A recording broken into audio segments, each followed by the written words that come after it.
नमस्कार, स्वदेश न्यूज देख रहे हैं आप। मैं हूं आपके साथ ऋषभ सोनी और लेकर आया हूं हमारी खास पेशकश, जिसमें आज हम बात करेंगे वक्फ की लड़ाई की, जो सनातन बोर्ड पर अब आ गई है। इन दिनों वक्फ संशोधन बिल को लेकर चर्चाओं का बाजार गर्म है।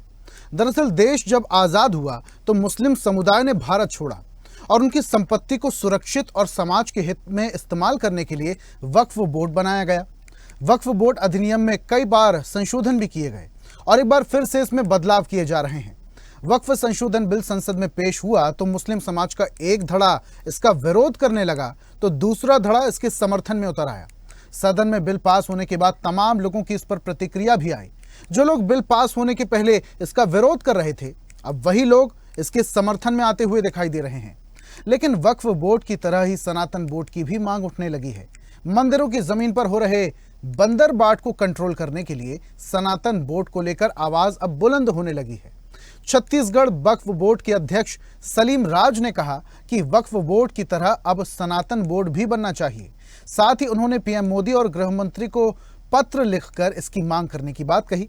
वक्फ संशोधन बिल पर कैबिनेट मंत्री श्याम बिहारी जायसवाल ने कहा, इसे खत्म नहीं किया गया है, कुछ बदलाव किए गए हैं।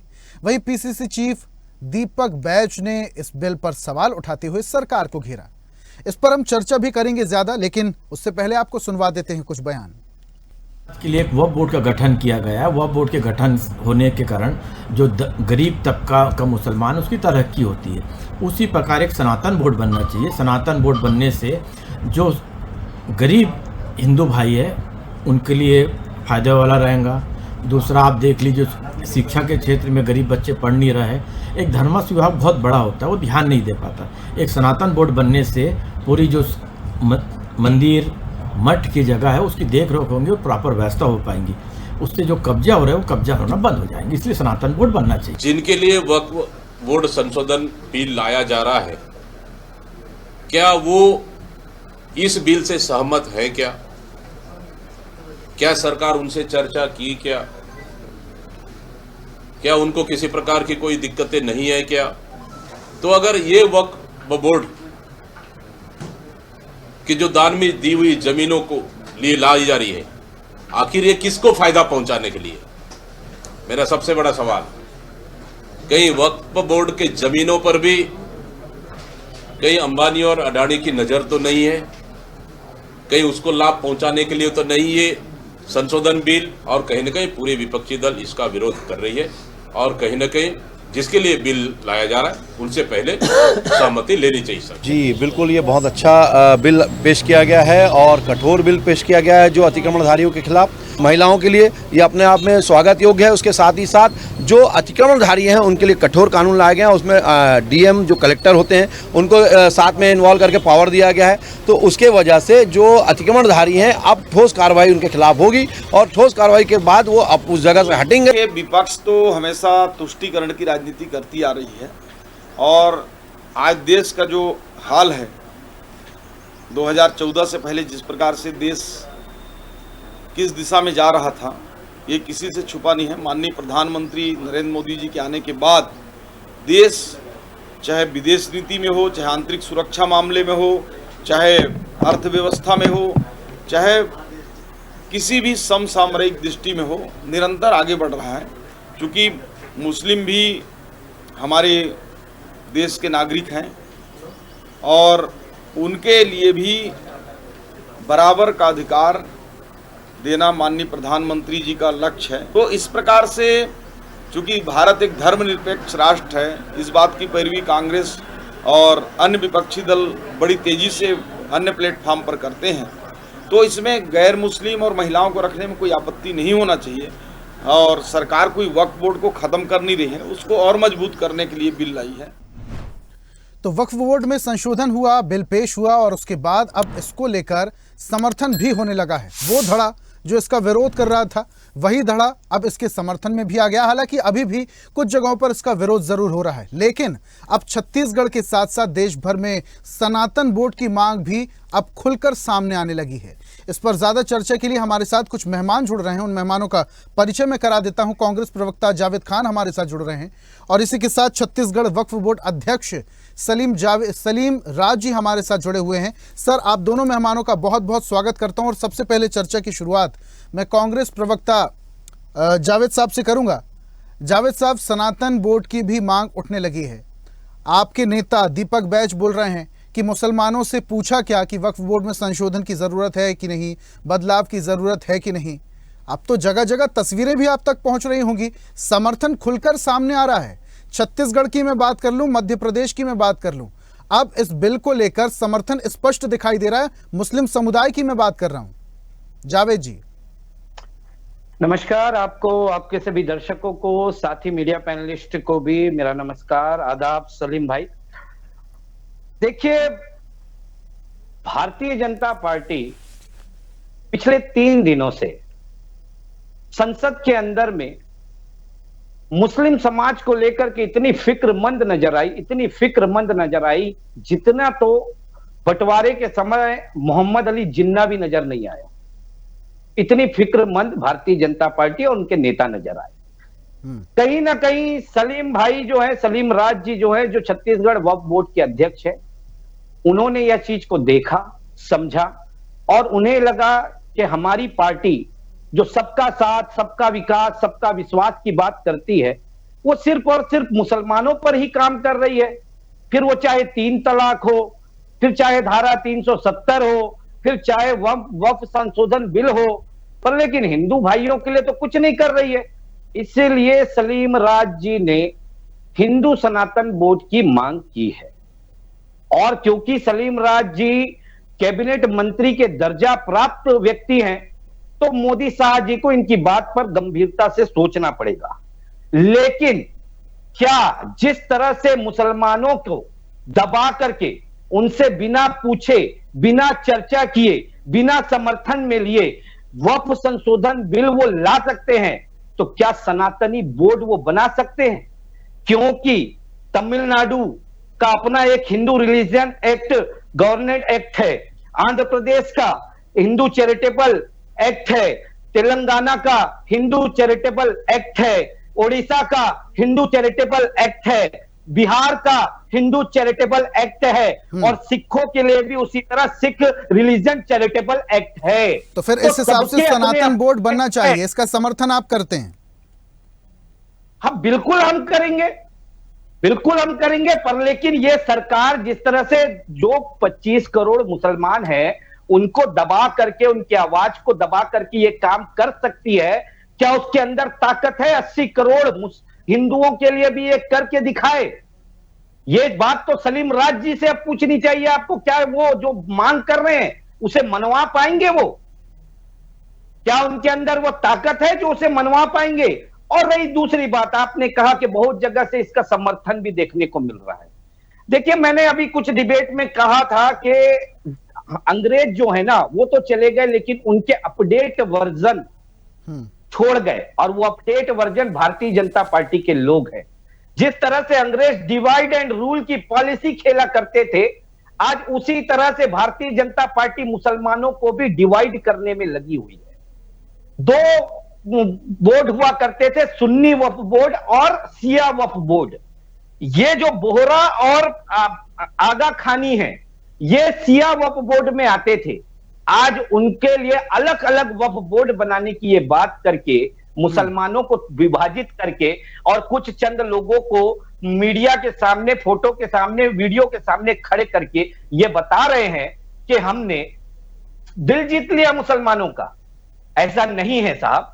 मुसलमानों का दिल अगर इन्होंने जीता है, अगर जंतर मंतर पे तो अभी मुसलमान समाज ने बहुत बड़ा एक प्रदर्शन किया था, तो इस बिल को लाने से पहले जो अल्पसंख्यक के अध्यक्ष है किरण रिजिजू जी, उनको तो जाना था वहां पर जंतर मंतर पे, और उन मुसलमानों से बात करके उनको समझाना था। और छत्तीसगढ़ वक्फ बोर्ड के अध्यक्ष सलीम राज जी जो इस बिल का समर्थन कर रहे हैं, उन्होंने छत्तीसगढ़ के कितने मुसलमानों से बात की और इस बिल के पक्ष में उनको किया, ये उनको बताएं। चलिए, प्रतिक्रिया ले लेते हैं अभी। सलीम जी से प्रतिक्रिया ले लेते हैं जावेद जी। बस खत्म कर रहा हूं। ये तो देश का मुसलमान है जो अहिंसा पर, गांधीवादी विचारधारा पर अपना विश्वास रखता है। इसलिए चाहे वो बाबरी मस्जिद की जगह राम मंदिर का फैसला हो, चाहे वो आज का विषय हो, पूरे देश में कहीं पर भी मुसलमान ने कानून को अपने हाथ में नहीं लिया। ठीक है, प्रतिक्रिया ले लेते हैं। सलीम जी, पूरी बात आपने जावेद जी की सुनी, बड़े आरोप भी लगा रहे हैं। हालांकि अभी आप पैनल में छत्तीसगढ़ वक्फ बोर्ड अध्यक्ष की हैसियत से बैठे हुए हैं, लेकिन अपनी बात आप जरूर रखिएगा। सनातन बोर्ड की मांग आप भी कर रहे हैं और इसके साथ साथ आप ये भी बोल रहे हैं जिस तरीके से समर्थन किया जा रहा है वक्फ संशोधन बिल का, लेकिन जावेद जी स्पष्ट कर रहे हैं और वो ये भी कह रहे हैं कि बीजेपी अंग्रेजों के रूल पर चल रही, डिवाइड एंड रूल खेल रही है। सलीम जी, सोनी जी आवाज आ रही है? जी बिल्कुल आ रही है सर। सोनी जी, जावेद जी को पूरी जानकारी होना चाहिए। देश में पहली बार जॉइंट पार्लियामेंट कमेटी पूरा देश में पूरा जा के दौरा करी, जितने वक्फ बोर्ड के अध्यक्षों से मिली और करीबन 1 लाख लोग, 1 करोड़ प्रस्ताव आए हैं। जॉइंट पार्लियामेंट के इतिहास में पहली बार इतने लोगों से मिले और कांग्रेस को भी सदस्य बनाए। कांग्रेस ने अपनी बात नहीं करी, सिर्फ विरोध करना था और भारतीय जनता पार्टी मुसलमान की तरक्की करना चाहती है और कांग्रेस मुसलमान को वोट बैंक समझना चाहती है। अंतर है। जावेद भाई की मजबूरी है कि वो अपने दिल की बात नहीं बोल रहा है, क्योंकि दिल में खुश हो रहा है कि जो वक्फ बिल आया है मुसलमानों की तरक्की वाला बिल है, मुसलमानों की उम्मीदों वाला बिल है। मुसलमान शिक्षित होगा, मुसलमानों की जो हालात है, पंचर बनाने वाले, ठेला चलाने वाले, उनकी हालत में सुधार आएगा। इसमें तो खुश होना चाहिए कि कांग्रेस विरोध करना है तो फिर विरोध करे, विरोध तो कोई चारा नहीं है। समाज के उत्थान का बिल है, इसके लिए बढ़ चढ़कर आगे आके स्वागत करना चाहिए। बात रही वक्फ बोर्ड जैसा बना है तो हिंदू आस्था का केंद्र है, ऐसा सनातन बोर्ड भी बनना चाहिए। सनातन बोर्ड, और क्योंकि भारतीय जनता पार्टी हर प्रधानमंत्री की और एक कार्यकर्ता की, भाजपा के कार्यकर्ताओं की हस्ती बराबर रहती है। एक छोटे कार्यकर्ता की बात सुनी जाती है और एक प्रधानमंत्री की बात सुनी जाती है। यहाँ पर लोकतंत्र से होता है, खाली इनके परिवार के लोग भी राष्ट्रीय अध्यक्ष नहीं बनते। भारतीय जनता पार्टी में एक छोटा कार्यकर्ता भी राष्ट्रीय अध्यक्ष बन सकता है। बाकी कांग्रेस में ऐसी परंपरा नहीं है। कांग्रेस ने एक बार गांधी परिवार से अलग अध्यक्ष बना तो उसकी क्या हालत हुई थी आप लोग देख लीजिए। तो तरक्की वाला बिल है और मुसलमान को इसको आगे आगे समर्थन करना चाहिए। और जो समाज के ठेकेदार है उनके पेट में तकलीफ हो रही है, गरीब पसंदा मुसलमान ये इससे खुश हो रहा है। पूरे देश भर में सलीम जी इस बिल का जो समर्थन हो रहा है इसके खिलाफ है जावेद जी, और जावेद जी कुछ कहना चाह रहे हैं सर, प्लीज। देखिए, सलीम राज जी ने कहा कि ये बिल से मुसलमानों को फायदा होगा। भाई मैं 2-3 चीजें मैं सलीम राज जी के सामने, आपके दर्शकों के सामने रखता हूं, कैसे फायदा होगा, फिर उसके बाद यही बताए। देखिए, ये झूठ कैसे बोलते हैं। ये इन्होंने झूठ बोला कि बिल में 2 महिलाओं को हम जगह देंगे। इससे पहले महिलाओं को जगह नहीं थी, जबकि 2013 के संशोधन बिल में 2 से अधिक महिलाओं को जगह थी। ये महिला सशक्तिकरण की बात करते हैं और महिलाओं को की पाबंदी लगा रहे, केवल 2 महिलाएं होंगी, जबकि उस बिल में, पहले वाले बिल में 2 भी हो सकते हैं, 2 से अधिक भी हो सकते हैं, उसमें कटौती कर दिए। दूसरा ये बोल रहे हैं कि बहुत बोले अमित शाह जी लैंड माफिया वाली बात बोले। देखिए, इस बिल में पहले जो बिल था उसमें जो लैंड माफिया होते हैं ना, उसमें अगर कोई वक्फ की संपत्ति को कब्जा कर लेता है तो उस पर कैद भी थी, बामुशक्कत कैद थी। अब उस बिल में साधारण सजा कर दी गई है। उस बिल में जेल और फाइन दोनों था, अब के बिल में जेल नहीं है, केवल फाइन है। कैसे लैंड माफियाओं से आप बताओ भला ये कैसे मुसलमानों के हित का बिल है। तीसरी बात, ये बोरा आगा खानी तो ठीक है, चलिए सिया वक्फ बोर्ड में आते थे, आप उनको बांट दिया, अलग अलग कर दिया। लेकिन आप एक बात बताएं मुझे, आप जिस सच्चर कमेटी की बात कर रहे थे उसी सच्चर कमेटी को आप पानी पी पी करके कोसते थे। सलीम राज जी मुझे बताए, वक्फ बोर्ड के अध्यक्ष हैं, उसी सच्चर कमेटी ने कहा था अपनी रिपोर्ट में कि देश भर में राज्यों की सरकारों ने वक्फ की संपत्ति में कब्जा कर लिया है और 355 ऐसी संपत्तियों को उन्होंने दिखाया भी था। तो क्या वर्तमान केंद्र सरकार और हमारे डॉक्टर सलीम राज उन संपत्तियों को सरकार से वापस ला करके देंगे? तीसरी बात, उसी सच्चर कमेटी ने कंपनसेशन बोर्ड भी बनाने को कहा था, जिसमें 500 करोड़ रुपए मुसलमानों को डालने के लिए कहा था। तो क्या ये कंपनसेशन बोर्ड भी बनाएंगे और मुसलमानों को भी डालेंगे उसमें? देखिए, साफ और सीधी बात है, ये जो बिल है ये मुसलमानों को तोड़ने और अपना जो वोट बैंक है उसे यह बताने के देखिए हम तो जावेद जी जो लोग इस बिल का समर्थन कर रहे हैं वो लोग कौन है? क्या उनको बहकाया जा रहा है? देखिए, अब इनके भारतीय जनता पार्टी में जुड़े हुए जो मुसलमान हैं, खुद सलीम भाई हैं, वो तो समर्थन कर रहे हैं ना। अब सौगाते मोदी तो ये लोग जो दे रहे थे भारतीय जनता पार्टी से जुड़े मुसलमानों को, उनमें से 10, 20, 50 को अगर रोड में खड़े करके ये समर्थन ले रहे हैं, तो आप वो 10, 20, 50 के समर्थन को पूरे देश के 23 करोड़ मुसलमानों का समर्थन मान रहे? मैं तो कह रहा हूं ना, मैं तो डंके की चोट पे कहता हूं, सलीम राज भाई अब इस बिल के बाद छत्तीसगढ़ का एक दौरा कर ले। अभी सनातन बोर्ड की वो फिक्र करनी छोड़ दे, अभी वो खुद वक्फ बोर्ड के अध्यक्ष है, उसकी फिक्र करें। उनके वक्फ बोर्ड के अध्यक्ष बनने के बाद से छत्तीसगढ़ में किस तरह से चल रही है संस्थाएं, उसको देखें। मैं एक उदाहरण केवल जगदलपुर का ही देता हूं। 4 महीने हो गए, पूर्व की कमेटी का कार्यकाल खत्म हो गया, सलीम भाई ने एडहॉक कमेटी बैठाई है और उस एडहॉक कमेटी को 3 महीने में चुनाव कराने का निर्णय का नोटिस इन्होंने ही दिया था। आज 4 महीने होने वाले हैं, वो चुनाव नहीं करा पा रही है। सलीम भाई एक चुनाव प्रक्रिया संपन्न नहीं करा पा रहे हैं और वो बात कर रहे हैं सनातन बोर्ड की। आज जगदलपुर की स्थिति यह है कि 2 मुसलमान इसी चीज को लेकर के आपस में लड़ जा रहे हैं और थाने तक पहुंच जा रहे हैं।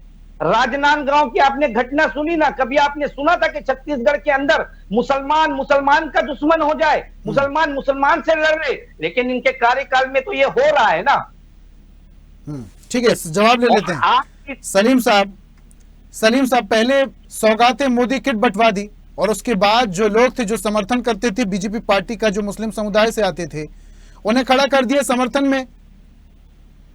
और कहीं ना कहीं जावेद जी जो बोल रहे हैं कि पूरे तरीके से समर्थन नहीं, और जो परिवर्तन किए गए वो कहां से मुसलमानों के हित में है, जरा वो भी स्पष्ट कर दीजिए सलीम जी।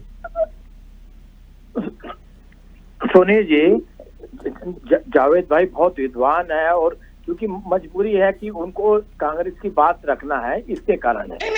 बात नहीं है, मैं पहले मुसलमान हूँ, वो बोलते कि 140 करोड़ का मैं परिवार का मुखिया हूँ। जब उनके त्योहार में ईदी दी जा रही है, सिवैयां दी जा रही है गरीब मुसलमानों में, तो इनके पेट में दर्द हो रहा है। इन्होंने 70 साल राज करे हैं, क्या करे थे तो मुसलमान को जवाब दीजिए ना, वोट बैंक समझे हैं। भारतीय जनता पार्टी अच्छा कार्य कर रही है तो स्वागत करना चाहिए, स्वागत है मोदी का। उसमें तकलीफ हो रही है। बात रही जो इनको हर जगह भारतीय जनता पार्टी और RSS, ये जो समाज के मुखिया लोग हैं, समाज के प्रतिष्ठित लोग हैं, उन्होंने ये वक्फ बिल का स्वागत किया है। भारतीय जनता पार्टी के लोग ने तो करे हैं, समाज के परिवार लोग ने भी करे हैं। आप फोटो देख लीजिए। और बात रही जावेद भाई ने जगदलपुर वक्फ बोर्ड का बताया चुनाव का, तो जगदलपुर में जो भू माफिया लोग बैठे थे, जो मस्जिद की झोली में 30,000 35,000 रुपए की चंदा आता था, उसको 5,000 7,000 रुपए बताया जाता था। जो इतनी भ्रष्टाचारी थी वो हटा के नई कमेटी। सलीम जी, जावेद जी कह रहे हैं कि बीजेपी पार्टी जो है और जो सरकार है वो डिवाइड एंड रूल खेल रहे हैं। नहीं, देखिए साहब, कांग्रेस का काम है फूट डालो राज करो। कांग्रेस ने हिंदू मुसलमान को लड़ाने का काम किया। कांग्रेस ने जाति के आधार पर देश बांटा। भारतीय जनता पार्टी को सबका साथ, सबका विकास और सबकी तरक्की चाहती है। कांग्रेस कभी नहीं चाहती है। आज भारतीय जनता पार्टी मुसलमानों की इसलिए ट्रिपल तलाक का लाए। आज तक इन्होंने लाए क्या? वक्फ संशोधन बिल में जो संविधान से ऊपर वक्फ ट्रिब्यूनल को बना दिया गया था, तो भारतीय जनता पार्टी नहीं।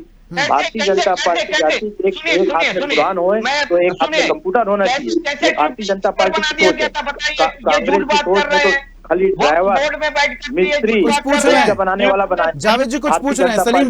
सलीम जी, जावेद जी कुछ पूछ रहे हैं, महत्वपूर्ण सवाल है। जावेद जी प्लीज बोलो। जावेद भाई। सलीम भाई कैसे आपने कह दिया कि ट्रिब्यूनल को सब कुछ बना दिया गया? ट्रिब्यूनल के ऊपर चैलेंज करने के लिए हाई कोर्ट भी जा सकता था कि नहीं जा सकता था? आपके खुद के कई मामले हाई कोर्ट में चल रहे हैं कि नहीं चल रहे हैं? आप लोग ये भ्रम फैलाते हो कि वक्फ बोर्ड जिसके ऊपर हाथ रख दे वो संपत्ति उसकी हो जाती है। कितना गलत बोलते हैं। देखिए, सर्वे होता है, सर्वे कौन करता है? कमिश्नर करता है, सरकारी आदमी। रिव्यू कौन देता है? वक्फ बोर्ड देता है। अप्रूवल और नोटिफिकेशन कौन देता है? सरकार देती है। और 2 साल का समय भी मिलता है किसी को अपील करने का।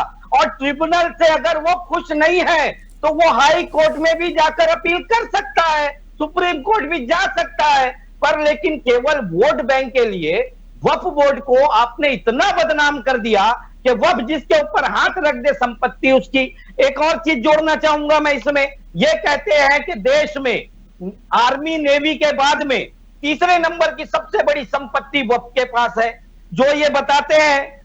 जबकि मैं आपको बताता हूं, ये कहते हैं, सच्चर कमेटी कहती है 6 लाख एकड़, भारतीय जनता पार्टी की सरकार कहती है 10 लाख एकड़, जबकि तमिलनाडु हिंदू ट्रस्ट के पास ही केवल 4,78,000 एकड़ है जमीन। आंध्र प्रदेश में 4,65,000 एकड़ जमीन है। तिरुपति के बालाजी के पास में 7,000 एकड़ जमीन है। तेलंगाना में हिंदू ट्रस्ट के पास 87,235 एकड़ जमीन है। ये 4 राज्य को ही अगर मैं जोड़ दूं, 3 राज्य को, तो 10,37,358 एकड़ जमीन हिंदू ट्रस्ट के पास में है। मतलब वक्फ बोर्ड तो कहीं नहीं लगता भाई इनके आगे। लेकिन ये एक नैरेटिव, इतनी बड़ी जमीन है, अगर जावेद जी इतनी ज्यादा जमीन है तो इसकी देखरेख के लिए सनातन बोर्ड बनना चाहिए, जिसकी मांग सलीम जी कर रहे हैं। सलीम जी, अगर सनातन बोर्ड की मांग जब आप कर रहे हैं और कहीं ना कहीं जो वक्फ बोर्ड की मांग आपने की है, तो कहीं ना कहीं आपको आलोचना का सामना भी करना पड़ेगा। नहीं, आलोचना की आवश्यकता नहीं है। हम सामाजिक समरसता और भाईचारे की बात करते हैं। जब वक्फ बोर्ड मुस्लिम समाज के लिए बना है तो आपने वक्फ संशोधन का समर्थन किया। जावेद जी तो आपके पक्ष में नहीं है, कांग्रेस पार्टी आपके पक्ष में नहीं है, आपके खिलाफ ही बोल रहे हैं, तो कहीं ना कहीं आलोचना का सामना आपको करना पड़ेगा। आप सनातन बोर्ड की अगर मांग कर रहे हैं। नहीं सोनी जी, आप अकेले में जावेद भाई से पूछोगे ना तो बोलेंगे कि बहुत बढ़िया बिल है, क्योंकि वो तो अभी भी बोल रहे हैं। देखिए, वो तो अभी भी बोल रहे हैं सनातन बोर्ड बनना चाहिए। वक्फ संशोधन बिल का भी स्वागत करेंगे। जब जावेद भाई पूरा समझ जाएंगे ना कि वक्फ संशोधन बिल क्या है, तो पीछे बोलेंगे सलीम भाई बहुत बढ़िया है, मुसलमानों की तरक्की का एक बात बताइए, मेरे अंतिम सवाल का जवाब दे दीजिए। मेरे अंतिम सवाल का जवाब, आगा खान जो समाज है उसकी एक प्रॉपर्टी में अंबानी ने अंटोलिया बना करके रखा है, केस चल रहा है। आपने संशोधन बिल को कैसे कमजोर किया कि 12 साल से ज्यादा अगर कोई भी वक्फ की प्रॉपर्टी में बैठा है तो वो प्रॉपर्टी उसकी हो जाएगी। आप क्या अब अंबानी से वो प्रॉपर्टी निकाल पाएंगे? मुसलमानों का इसमें फायदा हो रहा है कि नुकसान हो रहा है? बाबा आप बताइए। जावेद भाई, आपको हर जगह भारतीय जनता पार्टी आरएसएस दिखती है और सपने में अडानी और अंबानी दिखता है, और दूसरा आपको कोई दिखता ही नहीं। अडानी, ठीक है, देखिए चर्चा अपने अंतिम दौर में है और ये चर्चा चलती रहेगी, इस पर कई सारे सवाल भी उठते रहेंगे। सलीम जी बहुत बहुत शुक्रिया हमारे साथ जुड़ने के लिए। जावेद जी आपका भी बहुत बहुत शुक्रिया और अपने तर्क रखने के लिए, इस चर्चा में शामिल होने के लिए दोनों मेहमानों का बहुत बहुत शुक्रिया। और आज हम बात कर रहे थे वक्फ संशोधन जिस तरीके से हुआ, अब इसके बाद सनातन बोर्ड की मांग भी उठने लगी है। ये सनातन बोर्ड बन पाता है, नहीं बन पाता है, किन प्रावधानों के तहत बन पाएगा, ये देखने वाली बात होगी। आज की खास पेशकश में फिलहाल इतना ही। तमाम अपडेट्स के लिए बने रहिए स्वदेश न्यूज के साथ। सबसे पहले देश। लेटेस्ट खबरों के लिए लाइक, फॉलो और यूट्यूब पर सब्सक्राइब करें, बेल आइकन दबाएं, साथ ही विजिट करें swedishlive.com पर।